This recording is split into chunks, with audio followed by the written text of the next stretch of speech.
All right, guys, what's up? We're going to talk about UFC Belgrade, whatever, somewhere in Serbia, some UFC. Man, this is 2 weeks in a row now. They're doing these early morning, or mid, mid morning, early morning, noonish cards, depending on where you're at in the U.S. Kind of weird for them to do it back to back like this. I can't think of another time they've done that, but yeah, I don't know. I don't know how I feel about it. On the one hand, it's kind of nice to just get it done and out of the way with and move on with your weekend. On the same token, it makes content a little hard because I'm not gonna do a live, most likely at noon or noon to mid evening on a Saturday. So I don't know. We'll see. Maybe I'll do a live tomorrow. We'll see if the fights are exciting, but yeah, we're going to get into that breakdown. Guys, I changed up the camera a little bit. I'm using a different camera and a different mic. I'm using this fuzzy little guy here. So let me know if the audio or picture, if there's any issues with that. But yeah, let's get into it. So in the main event, we have Medic against Daniel Rodriguez. Daniel straight out of a Tijuana prison. Wasn't he supposed to fight who was it? Kevin Holland. Didn't Kevin Holland claim that he bailed him out or something like that? Like, I could have swore that Kevin Holland was saying that he bailed him out and they were gonna fight. I don't know. Kevin was probably just talking shit. But anyways, he's fresh out of a Tijuana prison, gonna fight Uros Medic. They're both 6'1", it's taking place in the welterweight division. Euros is 33, Daniel is 39. Euros 71-inch reach, Daniel 74. They are both southpaws. Daniel's significant strikes 7.2 a minute, Euros 5.59. Yeah, anyways. This should be a good one. I mean, they're both, scrappy strikers and, like to get after it. Euros doesn't like long fights. He's here, he's not here for a long time. He doesn't get paid by the hour. So this should be a good one. Man, Daniel surprises me. Every time I count him out and think that he's probably overmatched, he somehow pulls a rabbit out of the hat and wins. So I don't know, but he's getting older. He's 39 now. He like I said, he just spent the last year in a Tijuana prison. So yeah, I don't know. I'd probably go Euros in this one. I think he'll probably get it done. Early. I'd imagine. Daniel's durable, but yeah, he's like I said, he's getting older, man. He's getting older, and Euros is a beast. He's dangerous. So yeah, we'll say Euros Medic first round there. Should be a good fight though. Should be fun. I'm actually more excited about this co-main event, Jan Blachowicz against Navajo Sterling. Now, Blachowicz can have some boring fights. I might be biased because I just like the guy. I think he's underrated and kind of funny, but Navajo Sterling coming up, man. He's aggressive. He's fun. I'm excited to see what he's gonna do. He seems to be bringing a little bit of new life into that light heavyweight division. So let's talk about the stats a little bit. Blachowicz 6'2", Navajo 6'4". Blachowicz is 43, Navajo's 28.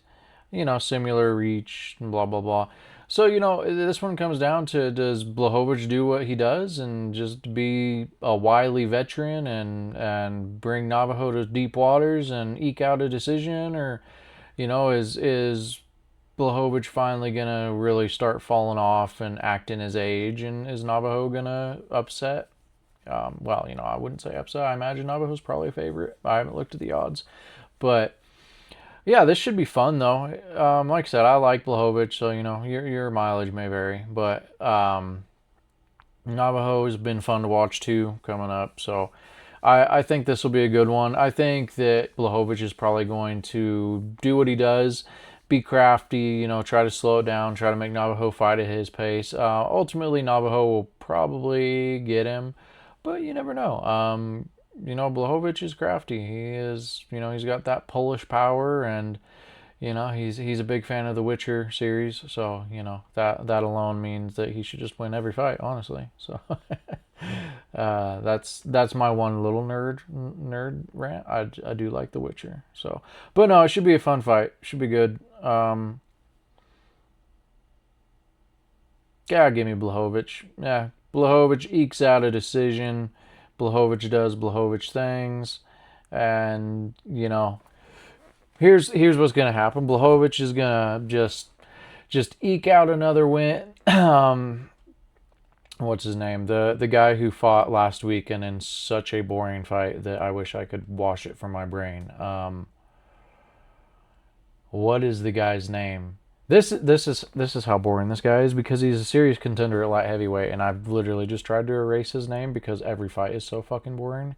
The Russian guy, Ankalaev. Yeah, Magomed Ankalaev. He fought Caucus Anthony Smith last week, and oh geez, man, that fight.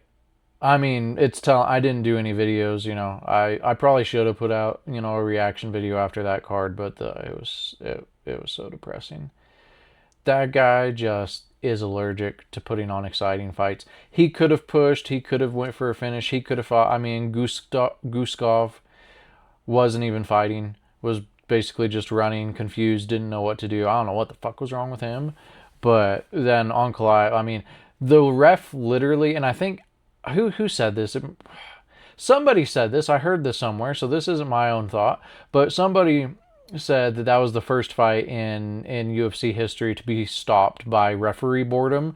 That was a good way to put it, because, I mean, Guskov wasn't really in danger. I mean, yeah, Ankalaev was raining down some shots, but, it didn't matter at all. He was just pity-pattering. I don't know. I mean, Ankalaev's involved. I mean, you guys know me. I'm the mob conspiracy guy. But I don't know. Maybe I should look into Ankalaev, because maybe that guy just is always paid to take fights to decision or make sure not to finish. Because he looked almost upset when the fight was called in that 5th round. It was like, well, also the choke. Was it the 4th round or was it that 5th? Or maybe it was both. He had the choke sunken in and he kept letting go. It's like, oh, no. I can't get a finish here. Heaven forbid I actually try to fucking finish somebody with my boring ass. Yeah, it's fucking great. That guy, he must have some shady dealings with some sort of fucking Russian mob where he just is always paid to not finish. He probably is going to get killed now, because he probably cost somebody a shitload of money by boring the referee into stopping that fight in the 5th round. It's fucking ludicrous. The guy is so goddamn boring, and I don't like talking shit about fighters, but fuck me, dude. Oh, okay. Sorry, rant over. I'll probably get flagged now and they won't show this video to anybody because I said the F word too many times because YouTube's super sensitive. But anyways, my bad. I got off on... Oh, yeah, I was saying what's going to happen with Jan Blachowicz. What's going to happen is Ankalaev is going to bore his way into another title.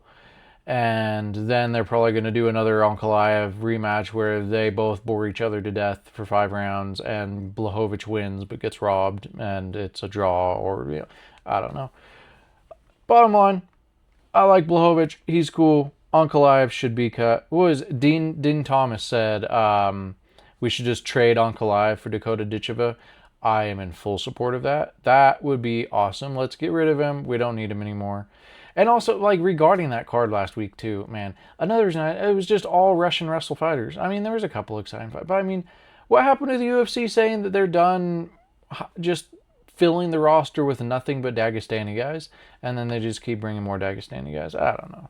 I'm probably just being... I'm being whiny. Sorry, guys. I don't mind the wrestling so much. It just gets kind of boring sometimes.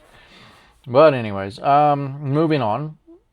We've got Alexander Rakic against Marcin Tybura.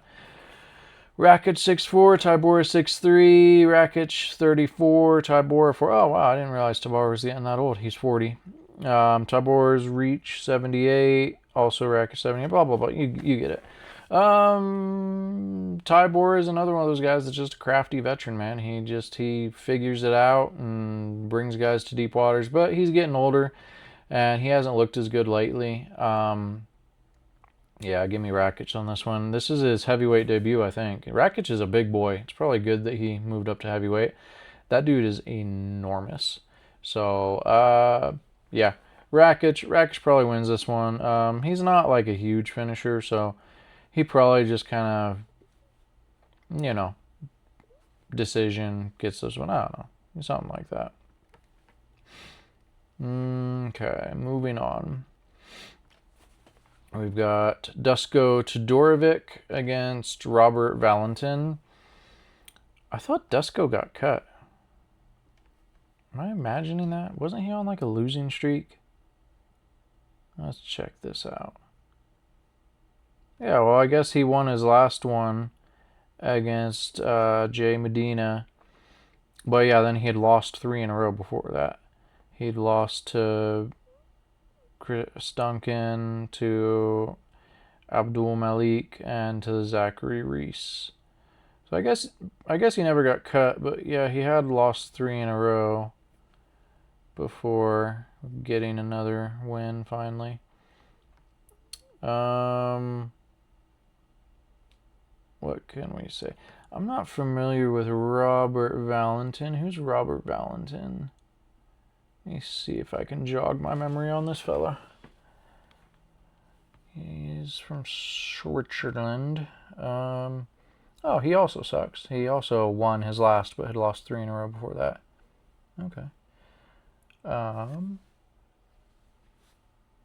Why is there a belt symbol on this? August 24th, 2024, he had a fight in the UFC against an R Loader, and there's a belt symbol like it was for a title. Was that like a...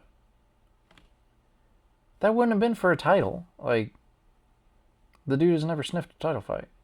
Was that like an Ultimate Fighter thing, maybe? Oh, maybe that was an Ultimate Fighter thing. Maybe. Anyways, but he lost that one.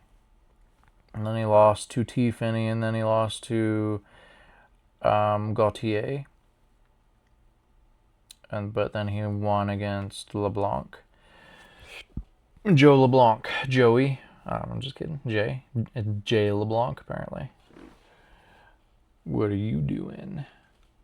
Sorry, I just can't see LeBlanc without thinking about Joey from Friends. Well, what can I say? It looks like they are both kind of middle of the road fighters that lose more than they win, and well, that's not fair to say. Lose more than they win. Dusko's record is 13-6, where Robert Valentin's is 12-6. So I don't know. I'm probably being a little harsh, but they both lost 3 in a row and then won their last one. So both coming off wins.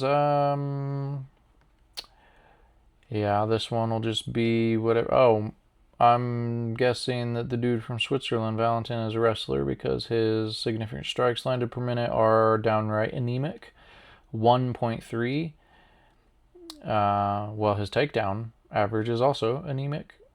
0.59. So what does this guy do? Does he just stand there and let you hit him, or what does he do if he doesn't wrestle or strike? Yeah, I guess we'll say Dusko Todorovic wins that one, since he at least throws strikes and wrestles. Apparently this Valentin guy just kind of stands there, looks like, from the stats. I don't know. Moving on. Vlastro Cepo, he has no stats, so this must be his debut. Oh yeah, and he's Serbian, so yeah, this will be his debut because they're loading this card up with the Serbians, since they're in Serbia, against Gilbert Urbina.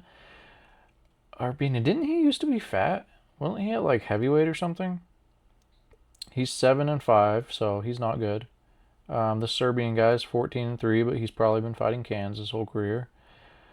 Similar heights, age, blah blah blah. Why does it say Urbina's weight is 171 pounds and the Serbian guy's 185? Which is it? Is this fight taking place at welterweight or middleweight? It says middleweight. So wait, so is Gilbert... Am I completely off base? Did he not used to be fat? Is he a welterweight that's moving up? Let's check out his profile. I might have him mixed up with somebody else. Yeah, no, it looks like he's been a welterweight. I must have him mixed up with somebody else. So Gilbert Urbina. Yeah, he's... How is this dude still in the UFC? How do you even get in the UFC? Is he like paid Dana off or something? What in the world? So he's 7-5, but it says the Ultimate Fighter semifinal. He got KO'd by Trayshawn Gore in round 2. So he lost the Ultimate Fighter, but then they still let him into the UFC, where he then got subbed by Brian Battle in round 2. But then he did go ahead and win against an Okase or something, KO round 2. But then he went on to lose by KO in round 1 to Charles Radke, and then lose by KO in round 1 to Eros Medic. So, yeah, he's 1-4 in his last 5 in the UFC. So I'm very surprised that he is still around. Let's see if this Serbian fella has fought anybody that anybody knows. This Vlasto Cepo, whatever. He is the complete opposite. He is 4-1 in his last 5 rather than 1-4. Dwight Schnitt. So he's been fighting for Octagon against... Yeah. No comment. So, he hasn't fought anybody UFC level yet, but let's face it, Gilbert Urbina is not UFC level. So, I'm going to go with Vlastro. He'll probably get Urbina. Maybe. I don't know. Like I said, Vlastro has yet to really be tested, it looks like, and Gilbert Urbina has been tested and has failed every time. So, yeah, moving on. Milos Janicic against Noah Gugnon. Neither of them really have stats, so they're probably both new. Milos is from Montenegro. Noah's from France. Don't know either of these guys. Hopefully it's just a good fight and blah blah. What division is it in? I'll at least tell you guys that. It's in lightweight. See, I'm a pro, guys. I know all about this. This fight is taking place in the lightweight division, and that is my breakdown.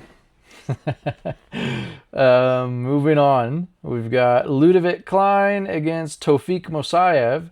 Oh, this will be a good one. This will be a fun, scrappy, wrestling fight, I imagine. They're both good.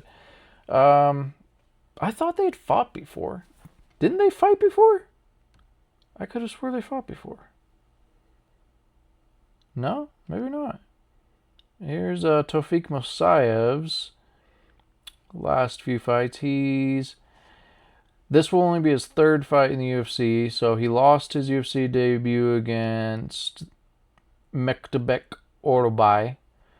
And then he won against Ignacio Bahamondes. Before that, he was in Bellator and then Risen. Yeah. Okay. So he hasn't fought Ludovic Klein, but he's good. I've seen him fight. But Ludovic is also good. Who is Ludovic? Who is some of Ludovic's last fights? I'm trying to remember. Let's look it up. Ludovic's on a good little run. I mean, he's 4-1 in his last 5, all in the UFC. He beat Cunningham, Thiago Moises, R. Roberts, and Rebecki. But he lost to Gamrot. No shame in that. And it was a decision. You know what? Give me Ludovic Klein. I think Ludovic Klein probably gets this done. I don't know, but I have suspicions that Tofik was maybe, slightly saucy outside of the UFC, and when those guys get in the UFC, they tend to struggle a bit more. That's Totally my opinion, but oh shit, Oban Elliott's on this card. Why are they still sticking my man Oban on the undercard? Come on. I like me some Oban Elliott, the Welsh gangster, against Michael Oliveira. I'm not familiar with Michael Oliveira. We'll look at him. Oh, he has a massive significant strikes landed per minute, but he's probably pretty new. Significant strikes landed per minute, 8.4. But anyways, let me get a refresher. What was Oban's last fight? I like Oban, man. He seems like a good kid. But he's on a 2-fight losing streak. He lost against Cepo and Jay McAuliffe. Before that, he had won 3 in a row. He had beat Val Woodburn, P. Parsons, and Basil Hafez. So he needs to get back on the horse. Oban, you know, he's working on his striking. His striking's getting quite a bit better, and he's, you know, he tries to wrestle. He tries to mix it all up. He really does. He tries to mix it all up. A criticism I've had of him in the past is it seems like a lot of times he's either striking or he's wrestling. It seems like he struggles a little bit to blend them in. But he does seem to be working on it. I think that's going to help him a lot if he can get better at blending his striking into his takedowns and things like that, rather than just, I'm either shooting or I'm striking. So, all right, let's see who this Michael Oliveira kid is. Yeah, this will be his first UFC fight. Apparently, in October of 2025, he won Dana White Contender Series KO second round against a V. Valenzuela. He's on, like I said, he's 9-0, so he's been on a nice run. He's been fighting in LFA. LFA is a good promotion. A Pereira. There's a lot of Pereiras in combat sports. Yeah, it looks like he's probably a dangerous striker according to his stats and kind of looking at his record.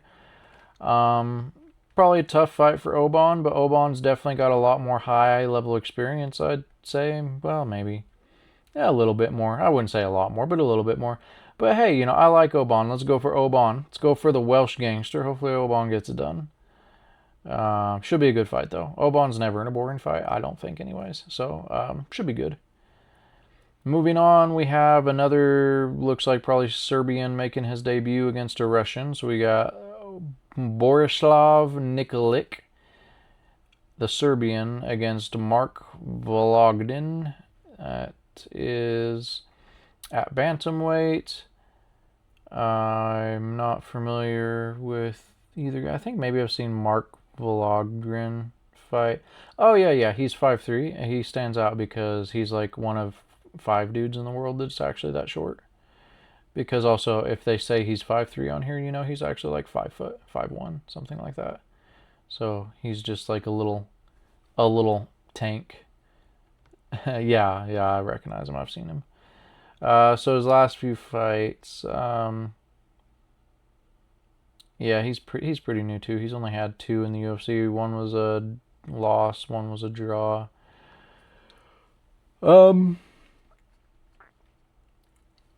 It'll be a fine fight. Give me Danny DeVito, I guess. I don't know. Mark Vologdin. Yeah, he'll probably just be a feisty little man syndrome fella and get it on. I don't know. I'm not familiar enough with either of them. I'm just talking shit at this point. Then we got Denis Buzukja against Bogdan Grad. I've seen them fight, and I'm not, nothing like crazy is springing to mind. Bogdan is more wrestle focused. Denis Buzukja has wrestling, but he tends to like to strike it out. Denis Buzukja seems to... You know what? I just don't remember enough of his recent fights to really give you a good read on this one. Plus, this video is running long. I'm determined that this card does not deserve a freaking hour-long breakdown. Buzukja has been knocked out a few times, I think.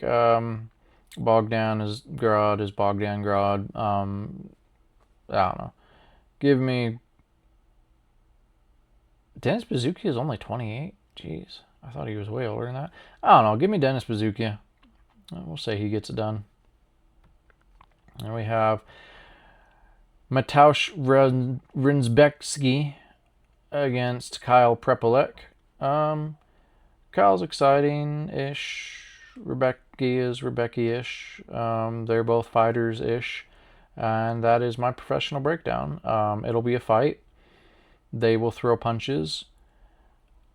Rebecki has apparently T-Rex DNA because he has a 66-inch reach. I mean, he's 5'7", but still, that's a very short reach. I mean, I can't say much because I have the most T-Rex arms of them all. I'm 6'2", and I have a 69-inch reach, so I literally have T-Rex arms. But yeah, that's a short reach. Anyways, yeah, it'll be a fight. They'll throw punches. Rebecki will shoot takedowns, and it'll be what it is. Give me Rebecki. He'll probably wrestle his way to a win. He's got way more experience, and I think he's probably just the better overall fighter. Moving on, we have Nina Milosic from Australia against Haley Cowan from the U.S. Nina Milosic doesn't really have any stats, so I'm guessing she's new. I've seen Haley fight. Nina is 8-1. Haley is 7-5. So, you know, I'm not saying it. Nina 29. Haley 34. Sorry. Where's Nina been fighting? Has she fought in any good promotions? She fought in Brave, her last fight. And then a Steve Jez Premier Fight Night. I haven't heard of that one. I've heard of Brave. War MMA, Tahiti Fighting Championship, and then another Steve Jez Premier. So, yeah, definitely a lower level of competition going on. Some smaller promotion. None of those promotions are like massive. I mean, maybe some of them are in Australia that I'm not familiar with. Haley Cowan, this will be her 4th fight in the UFC. She got in the UFC by winning on Contender Series apparently in 2022, and then she has proceeded to lose every UFC fight since. Okay, so yeah, she's not good. But Nina might not be good either because she hasn't fought anybody good. So this will probably be a... how has Nina been winning fights? Has it been... Okay, KO, round 1, unanimous decision. KO, round 1, KO, round 1, unanimous decision. Okay, so... she might have a little aggression going to her. How does Haley Cowan win when she actually wins? Submission, split decision. I'm not looking at them all. I'm just looking at the last 5. You know what? Let's say that the Australian girl, Nina, just bum rushes her and takes her out. We'll go with that. How about that? Okay, now we have Marina Spasic from Serbia. Probably another new one. No stats. Against Stephanie Luciano from Brazil. Marina is 32, Stephanie 26. Like I said, not really any stats on Marina. Where's she been fighting? She's 7-1. Armada, Brave, FNC. Okay. And she is 4-1 in her last 5. KO round 2, KO round 1, KO round 3. The loss is unanimous decision, then KO round 3. Okay, so she's another aggressive Serbian woman. Now Stephanie Luciano, what's hers looking like? She is 3-1-1 in her last 5. So, and she's fought in Jungle Fight, and then this will be her 4th UFC fight. She won Contender Series, then she won her first UFC fight. Oh no, she drawed in Contender Series, my bad. So let's take it from the last 5. In Jungle Fight, she won unanimous decision, then she drew in her Contender Series fight, then they gave her a shot in the UFC, and she won a unanimous decision. Then she lost a split decision after that, and then she won by sub in the second round after that. Okay. So that gives us a good picture. So she seems like the less aggressive of the two, but she definitely has, several fights in the UFC now and got, well, I mean, this will be, I mean, she had 1 Contender Series fight and then 3 UFC fights so far. So it's 4 fights at kind of UFC-ish level, and she's only 7-2. So, I mean, that's pretty new into her career to, yeah, be in the UFC having so many fights. So, I don't know. This one should be good. I mean, generally, when you get, like, 2, like, relatively newish to MMA women that are both aggressive, I mean, at very least, we see Marina's definitely aggressive. It can generally lead to some fun fights, Marina will probably like rush in and be trying to take her head off and either take her head off or, maybe get subbed in the process or something like that. I don't know. Should be fine. Should be totally fine. But that's our breakdown, guys. That is the fight. How long have we been going? Yes! 31 minutes. We breeze through this one. Every time I do a breakdown, I'm trying to make it not last forever. And we always end up going, 50 some minutes. And we did it this time, guys. We did it. We made it through this one without going almost an hour. This is a nice, quick little breakdown to just digest really quick for some of these fights that most people don't really care about. It is what it is. And, maybe if they're super exciting and I have time, I'll do a live tomorrow after the event. A midday live where 3 of you will join because we all have better things to do on a Saturday. But that's it, guys. Positive message time. We all fight different things, whether it be anxiety or depression or temper issues, anger, what have you. I mean, we all have, the world's crazy, man. The world's crazy. And when I say man, I mean women too. The world is crazy, men and women, because my metrics show that, anywhere from 1 to 5% of my viewers are women. So, pretty big audience. Anyways, guys, we all struggle with things. Life is hard. Life is crazy too, man. It just seems like there's so much wacky stuff going on these days, and the economy seems to just be getting tougher and tougher, and it's harder to make it. And, statistically that makes people lash out more and makes crime rates go up and just makes people a little crazy. It's hard, man, when you feel stuck. When you feel stuck and in a corner, it can make you make some bad decisions. It can make you angry. It can make you depressed. It can make your home life horrible. You trickle that down. You trickle that down to, your wife or your girlfriend or your kids. And it's just not a good thing. It just makes you more miserable, makes them more miserable, and it just creates this cycle. So, one of the best things I've found that can keep me in a better headspace, a more positive headspace, is just exercise, sunlight, spending time with friends and family, things like that. And eating clean, like eating good food, not trying to not eat all this processed garbage. I try to, just chicken, tuna, steak, salmon, vegetables, things like that aren't ultra high processed, fast food and ramen noodles and, I don't know, just all this random stuff. This ultra processed is bad for you, bad for the brain too, more than most people realize. So if we can just try to eat clean, that helps. And exercise, getting into the gym, you don't have to be a muscle-bound, monster that's just going and lifting for 2 hours every day. Just go get a little jog in on the treadmill, or try the stair climber if you're a woman. Women like the stair climber. I guess if you're a guy too, you can do it. My bad.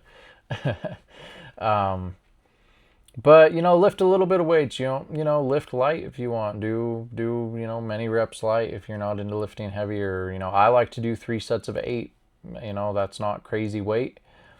You know, I just try to keep good form, but yeah, get a little walk in. But go out in nature too, you know, go on a hike in nature, you know, no matter where you live, you're probably by some sort of park or trail or forest or mountain or river or something that you can go get out in the sunlight and take a walk by and enjoy some nature, drink water, and reach out. If you haven't talked to your mom in a while, or your dad, or sisters, or brothers, or friends, you know, reach out to somebody you haven't talked to in a while. You know, ask them how they're doing.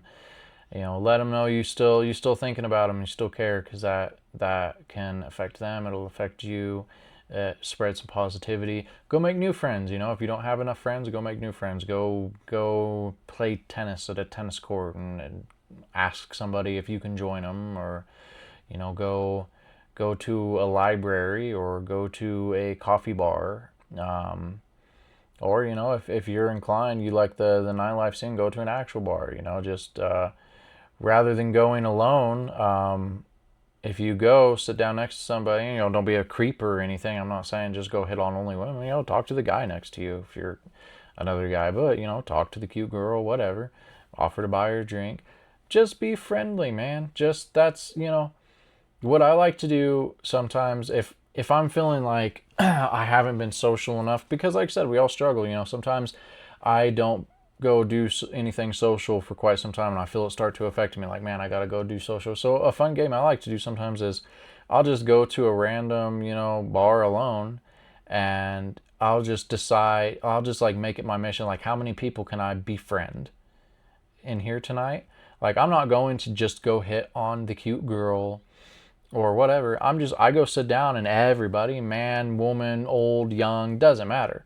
Like, everybody there is a potential person for me to interact with and have a pleasant conversation with, and, you know, spread some positivity. So I'll just go in and see how lively I can make it, how lively I can be, how much can I interact with everybody here. And, you know, you'll get the occasional person that ain't about it. They don't like interacting with strangers, and they'll be a dick about it. But 9 times out of 10, if you're not weird about it and you just go in and in a good mood, trying to be happy and have fun conversations with people, you'll have a bunch of fun conversations with people, hear stories from different walks of life, and you'll have a good time. But guys, I am already doing it again. I am making this video last longer. So that's a positive message, guys. Get out there, get some exercise, get some sunlight, be social, talk to your family. And if you can't talk to your family and you can't talk to your friends, comments. Talk to me. I'll talk to you. So take care, guys. That's it. That's our breakdown. Peace.